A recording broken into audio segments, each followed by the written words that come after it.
Hello, everyone. Well, how's your Tuesday going? I wanted to do something a little different today.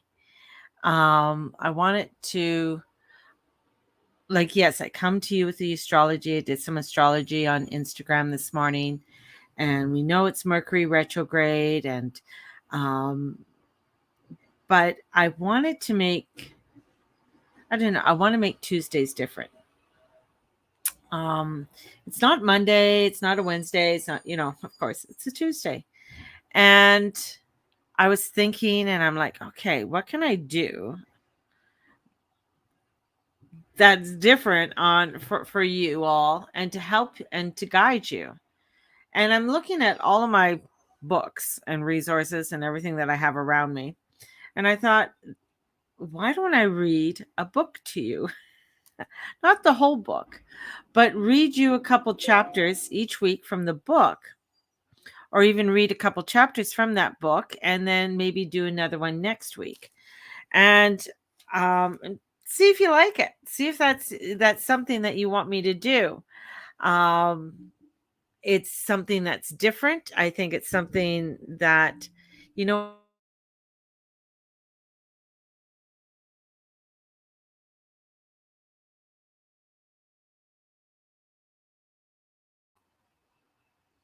Sorry about that. I moved my mic. There's something about being read to or listening to a story is kind of nice. So this is an older book that I have, and it's by Tracy Macarenico, and it's called Moving from Outside In. And it's a story of one woman's healing pilgrim and her quest to find life's answers as she moves from her 20s, 30s, and 40s. She struggles through her childhood conditioning, unhealthy relationships, moves into new awareness of self understanding where her inner power is truly revealed. As she heals her body and mind, she's taken on a spiritual awakening into the metaphysical world. At the times, this tale seems rather fantasizing, um, and including mystical creatures and earthly voices. So this is can you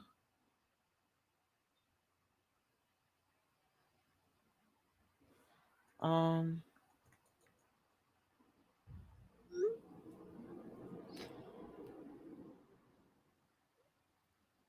but also very rewarding experience in this magic that has become her life. So she lives in Okotoks, Canada, with her husband, where they raised two children. So the other reason I chose this, I mean, it's a Canadian author, and I thought I would just read and see what you think. What do you think? What do you think? So, and go through it. It's been a long time since I read this book, like a long time since I read this book. And we're going to just start with chapter 1. It's called Change. And it was a time for change. Not my huge hair or my trendy 80s clothes, but everything else. My name is Tracy Lynn. To anyone who has known me since grammar school or is in my immediate family, my driver's license states that I am 5 feet 3 inches. And since my nerves have recovered slightly, I've gained some weight and sit at 105 pounds. I have red hair and freckles everywhere. The freckles, that is, and thankfully at nearly 21 of age, can be called pretty. And the days of being called red-headed hamburger are long gone, thank God. The insecurities to all the names calling during my grammar school and junior high and high school years. It was necessary to change my mentality in order to survive those harmful effects. Isn't it amazing? I mean, those things that you were called when you were in high school, or the names that were called to you in high school or junior high or even elementary, how that sort of stigma kind of sticks to you in some way. So why should I feel bad for their behavior? What it did, however, was encrusted me in an even thicker protective layer. Do I still trust? I trust only those I believe truly love me, which is what got me into the current mess. The facet I have carried around with me to show the world that everything in my life is perfect and that I am not damaged goods is starting to um, disinterrogate. I am horrible at reading. Disinterrogate, great, and therefore my world must change. The guy sitting next to me, Peter, is the reason for this not so sudden decision. He is not much taller than I, has brown hair, brown eyes, and entered my life more than 6 years ago. 6 years ago. Our turbulent relationship started when I was 14. Peter was the first boy to look at me. The first 3 months of our relationships were kind and loving. Then he cheated on me for a multitude of reasons, insecurity at the top of the list, and I was willing to continue our relationship. We worked through his cheating before we broke up as a result of a move. My parents wanted a new start in their own dysfunctional family and relationships and moved my younger sister Jane, our dog, Skeeter, cat, Scruffy, and me 2,400 kilometers across Canada. Over the next 2 years, while we were apart, we both saw other people, and I actually fell head over heels in love at one point, only to be dumped painfully. So the story goes on, and it's as I'm reading it, I'm just visualizing it. I'm finding it's like, okay, she's talking about her life of moving and being a young person, and the trials and tribulations of being a young person and having to move across Canada and what that all means. And it goes through. I don't know if I'm going to continue on because I'm finding it already. And this is what happens with me with books. I'm reading this to you, and then I'm finding like, oh, okay, this is it's kind of boring. It's not mentally challenging me at this time, and it's not. I don't know. I don't know. You tell me what you think. Tell me what you think. Okay, but I'll continue on. I'm going to finish this chapter, but I want to hear what you think. So, the last 3 years that Peter and I had been together make the word dysfunctional look functional. The 3 times we tried to live together maxed out at 4 months. I found the strength to make what I thought was the final break in January and was doing wonderfully until attending a party last month where Peter was in attendance. He acted like a jackass, nothing new, mind you, dragging me up a flight of stairs at one point to get with me.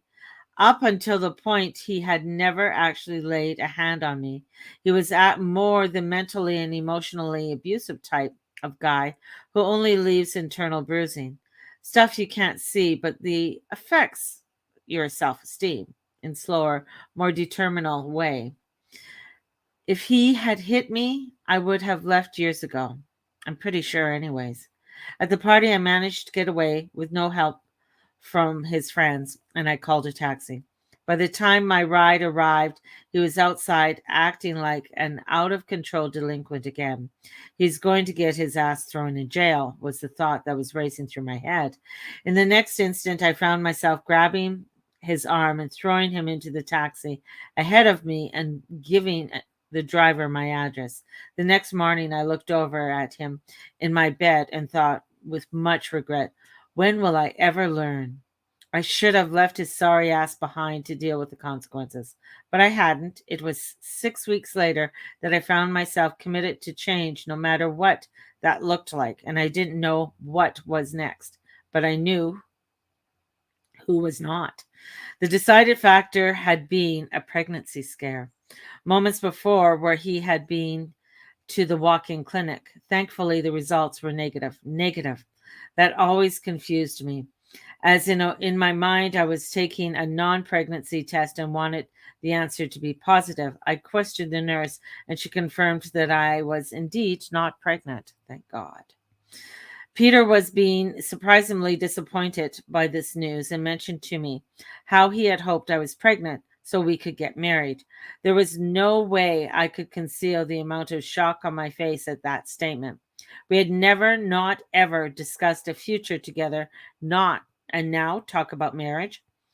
I was sitting in a stunned disbelief a half an hour later with Peter on my left side and a half a dozen of his obnoxious male friends around a couple of tables in an Irish pub when I realized that the only way I could achieve separation from him and his friends was to return home permanently. With a huge sigh, I realized that this meant giving up school, at least for now. Could you imagine that you are in such an entangled mess with somebody that you have to just up and leave? This is it. I have to go. And over the last 3 years, actually 6 years, I have tried every scenario to get rid of Peter. But for whatever reason, we were always thrown together again and again. I believe things happen for a reason. And what the reasoning was for this must be too close for me to understand. Although I knew was that I couldn't continue living in the current turmoil that had become my life. The pattern that had presented itself showed that there was no way I could live in the city, 600,000 people, and not in some way be connected to Peter and his insanity. I had tried really hard with no success. It was time to get off the hamster wheel and try something completely different. I hoped that having 3 provinces between us would give me that, what I was looking for, peace of mind. Yellowknife Northwest Territories is located 2,200 kilometers south of the magnetic pole and 2,100 kilometers north of the Canada-US border. It's located in the Canadian Shield, which is mostly made up of rocks, small pines, birch trees growing where possible, and it is considered a desert, although there are numerous bodies of water, large and small. Yellowknife had been my home since the summer I turned 16, including every Christmas break, summer vacation for the last 3 years while I attended school. Currently, the population was near 12,000 people.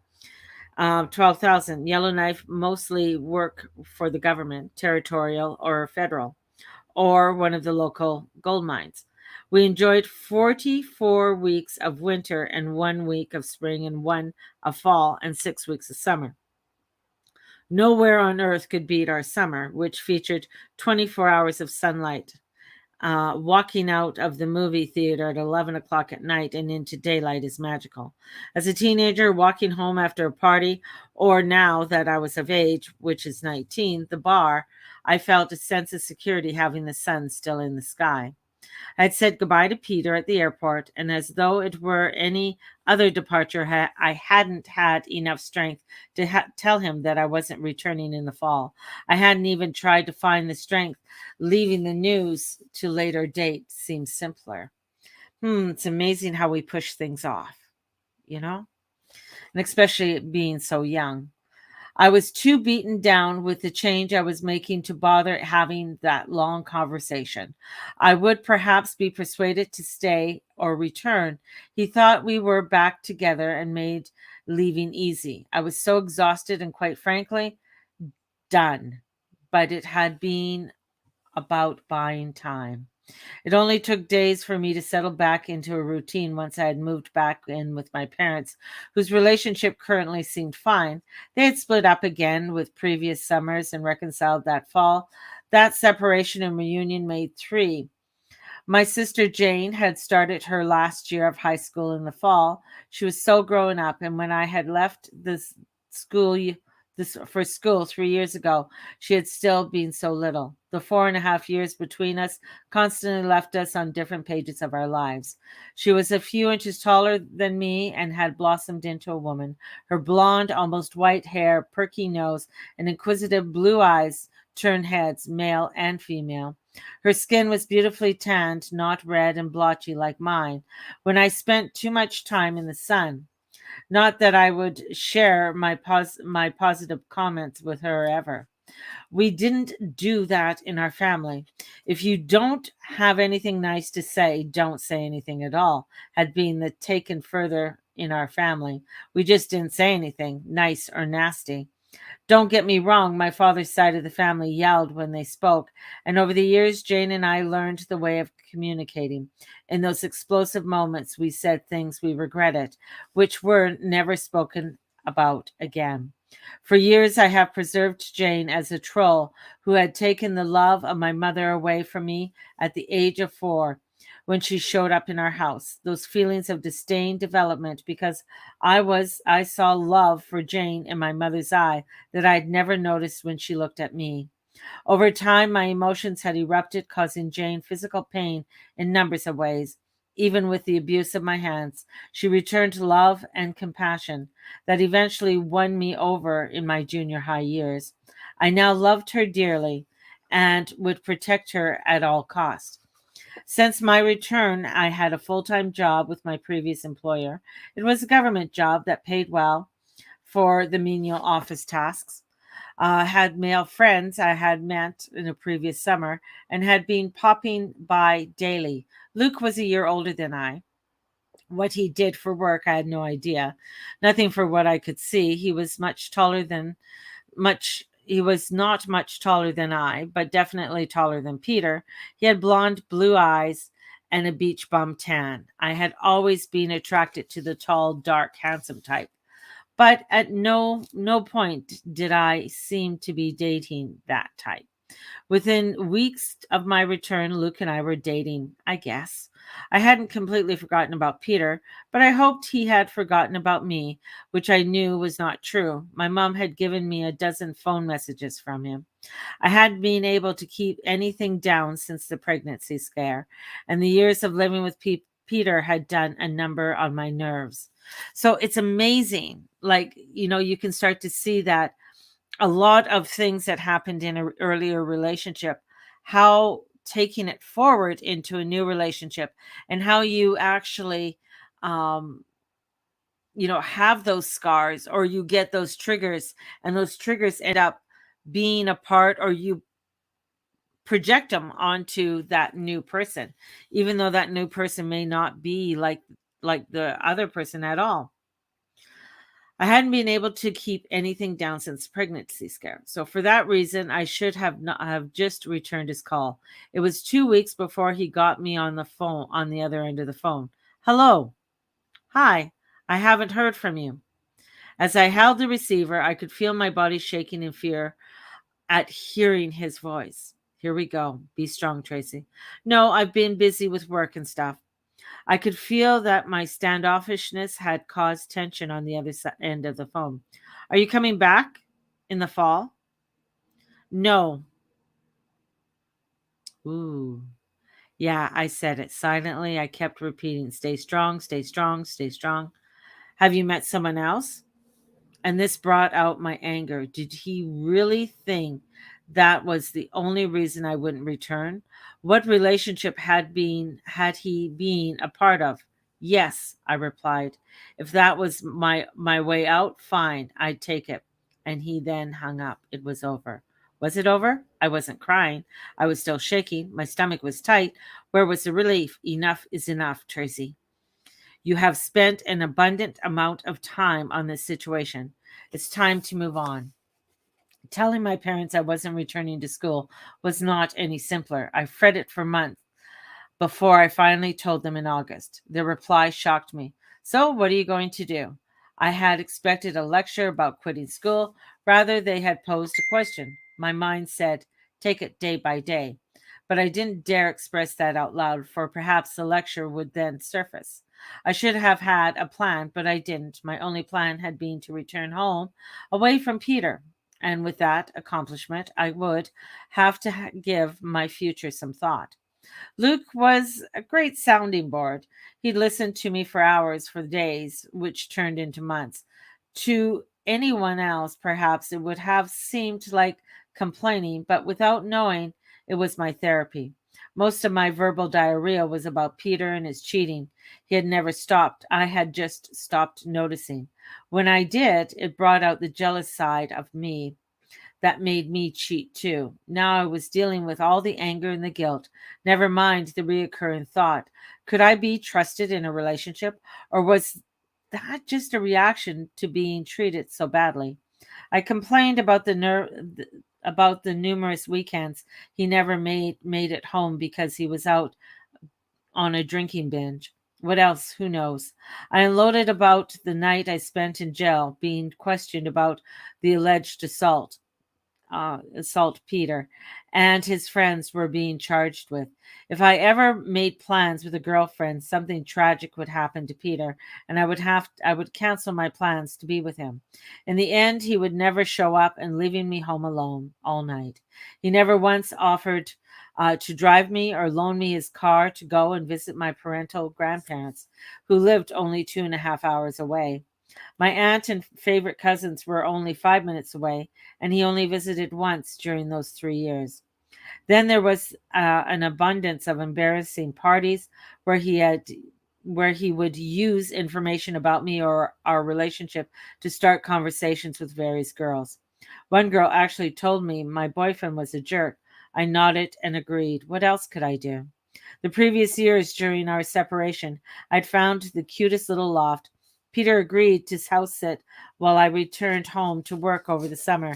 The day I returned to Winnipeg, ready to relax and get organized for school, I found out that we had been evicted. Peter had not paid the rent and had one party after another. He had lost me my favorite apartment and my damage deposit. I was so devastated. An apology was never forthcoming, only excuses. But the last straw came 4 months later when I found out that he was charging me more than my portion of the rent to cover his monthly parking. How could he treat me so badly? Isn't that amazing how we stay in something that we're finding out all of these crazy things about him? I'm beginning to like, I just wanted, like, why are you with him? You know, but so many relationships that we may be in, it's so true. We stay with them or we allow for that treatment to happen. So currently, I was happy to be alive, although I might have terrible disease. The doctor had done numerous tests involving my intestines and bowels. They kept telling me nothing was wrong, while my body wasn't acting normal. So something was wrong. It was irritable bowel syndrome, something they didn't have a name for in the 80s. Coffee seemed to affect me the most, so I quit drinking it. Thanks to Luke, I had also stopped smoking. My red-headed temper kicked in after he bummed one too many cigarettes. I wasn't going to pay for his smokes anymore, so I quit. I was tired of being used, and had all this made me selfish or just less tolerant? By the end of October, Luke was annoying the shit out of me, no pun intended. But if you pay attention, there is always a reaction to your words, and I had finished ranting about my life to him now. We had absolutely nothing to talk about. Peter had a vast number of shortcomings, but we were capable of intellectual conversation. By mid-November, my parents decided to visit my maternal grandmother home in Kiswick, Ontario for Christmas. I wanted to go, but Luke expected to come along with us. He had taken up a permanent spot at our dining room table and was making plans for our future. Well, that future did not include him at our Christmas table. My father asked me whether I had managed to get the time off work, and I told him sorry. They told me no. He knew I was lying, but never asked why. Surely he had spoken to my boss over drinks at the Legion or Elks Club, or even the local coffee shop on Saturdays or Sunday mornings. Yellowknife was small, and everyone knew everyone. My mo- my day spent his my dad spent his days in the mines, but only because he was a mining inspector for the territorial government. He knew people on people in both industries. He also never shied away from meeting anyone and would have used me as a means for an introduction to my boss if he didn't already know him. So here I was yet again in a relationship and wishing it was over. I told myself it was Christmas and was around the corner. And while Luke came from a really dysfunctional family, I never had a real Christmas. For that reason, I was willing to sacrifice my own happy Christmas with my family. That was my thought process. My emotions were brewing, resentment and anger just surfaced. My conditions had made me play nice. From infancy, we are told to put others ahead of ourselves: parents, grandparents, Sunday school teachers, sometimes even strangers. Why is taking care of my own feelings considered selfish? Do we end up in this situation time and time again because we take care of our we because we take care of ourselves last? By mid December, Luke brought up the idea of returning to school with me in the fall. He didn't suggest Edmonton or Calgary, which were both much closer, but wanted to return to the same building Peter and I had lived in originally. Was this guy slow? Did he not understand anything I'd purged? I was terrified to go back there to visit relatives in case I accidentally bumped into Peter. Why would I ever return to solid years to attend? Hold on, I read that wrong. So, why would I ever return for 2 solid years to attend school?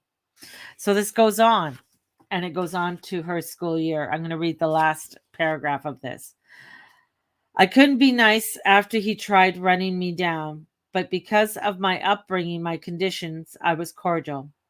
There was another part of me that was concerned for my life. Apparently, I didn't know what he was capable of. I hoped my neutral behavior would keep me safe. So she goes from one bad relationship to another bad relationship with this, to eventually, I mean, this is going all into where she ends up finding who she is. Um, I think this would be a good book if you are going through anything that is similar with relationships, or if you're going through any type of turmoil in your life at this time. It would be one to go in and find that part of you. It's kind of a dry read. At least I think it's a dry read. It's not it